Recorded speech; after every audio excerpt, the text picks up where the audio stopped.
খাদ্য দপ্তরের আধিকারিকরা রয়েছেন, কী করলেন বাজারে, কী অভিযান করলেন? আমরা মূলত যে সিঙ্গেল ইউজ প্লাস্টিক সেটা যাহাতে ব্যবহার না করে, নাগরিকরা ব্যবহার না করে এবং যারা বিক্রি করে পণ্য পণ্যাদি যদি এই সিঙ্গেল ইউজ প্লাস্টিক দিয়ে ক্যারি করে তাদেরকে সচেতন করছি। প্লাস এটার সঙ্গে আমরা যারা বিক্রি করছে তাদেরকেও আমরা ফাইন করছি। খাদ্য সামগ্রীর যে গুণগত মান কী দেখলেন শুনুন?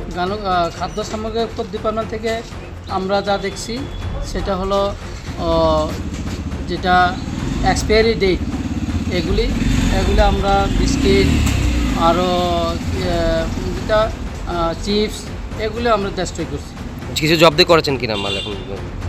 হ্যাঁ, জব্দ করছি। আপনার নাম? সুনীল কুমার মোরা সিং, DCM সুনামুরা।